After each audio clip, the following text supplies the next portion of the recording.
Hello, my name is Jeremiah Shaw. I'm the cellist of the Telegraph Quartet. Yesterday you saw our first video from Eric. He was explaining his perspective on preparing his part for the second movement of the Ravel Quartet.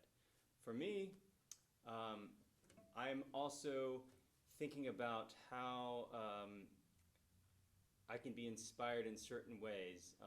Just like Ravel was at the World's Fair in Paris, celebrating the French Revolution in 1889, he was definitely inspired by new exotic sounds, and to me, that's what this is all about.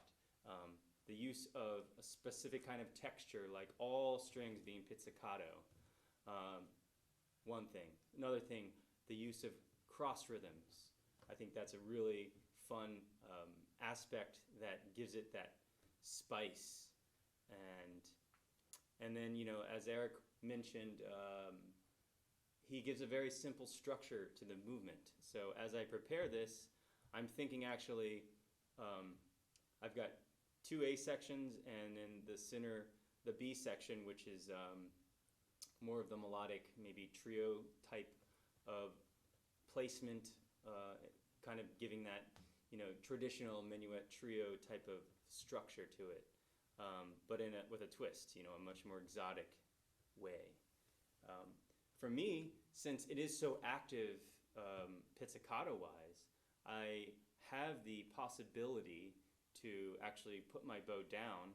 So for the first A section, I actually play with it completely down, so I don't actually have to worry too much about holding my bow.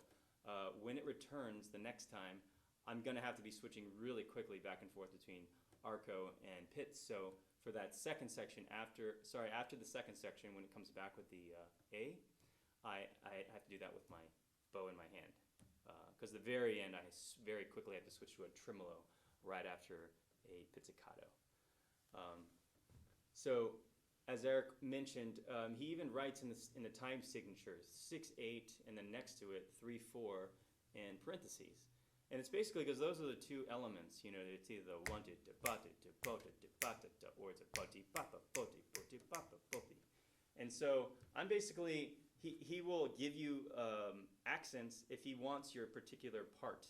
Like in the beginning, he gives the inner voices, the do ti do ti do ti do ti do ti do ti do ti. And for me, in the beginning, I'm just doing the 2, 3, 1.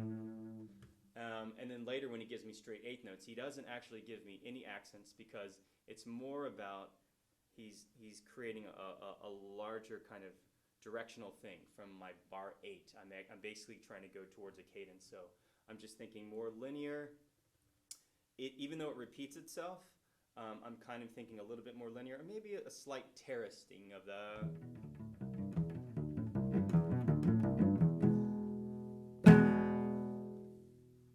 Since it is kind of repetitive that way, instead of it just trying to be completely linear, I do sometimes try to make it a step up in terms of that. The other thing I do, just like if you're playing a stroke of the bow, sometimes we, in order to kind of bring out more of a crescendo, a lot of times we might broaden. So technically what I do with my pizzicato is instead of keeping my pizzicato completely off for the entire crescendo, where my finger's kind of jumping, I start to drag my finger across the string. Just something I kind of came up with, I don't know. So it starts off a little bouncy, and as I get more in the crescendo, I start dragging my finger basically from the G string down. So it's less individual notes, but it's more of I'm creating a thicker kind of pizzicato through my crescendo. As I go to the next section, what's challenging about it is it's pianissimo, but there's a lot of important harmonic content. He's going through a lot of interesting kind of chords, and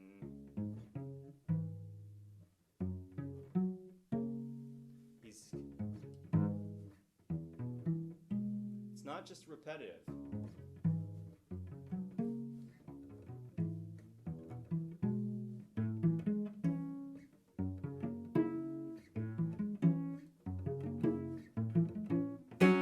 So basically cycling through these interesting kind of chord progressions.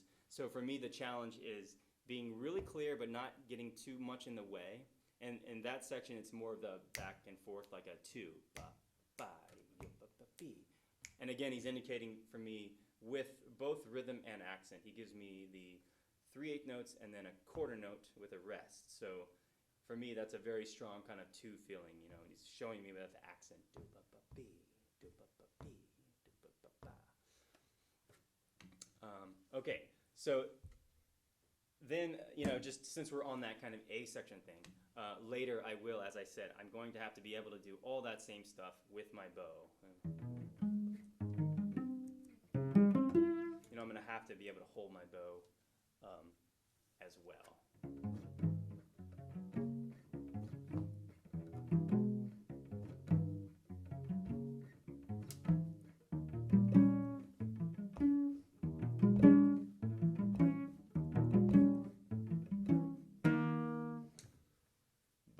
And so the part I was talking about where I have to do the really quick switch, it's just to show you where I was. It's the very end of the movement. I go.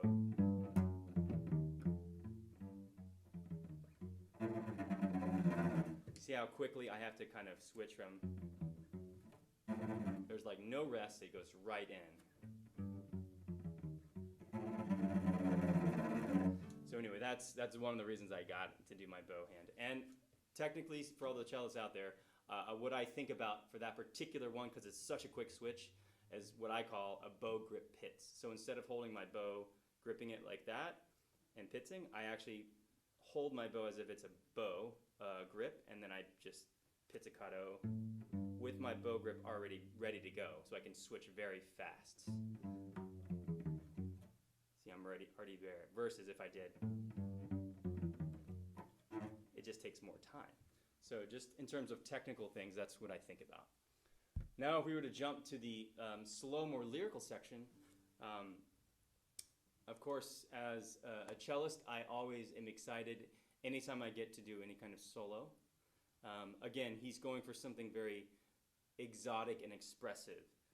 So he's actually asking for a mute because he wants something to be a little bit more exotic, you know. So it's not just a full-out kind of sound. He gives me a piano, and he gives me très expressive.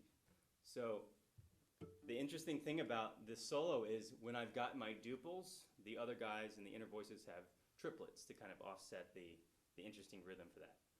I'll play the solo just so you can hear what it sounds like.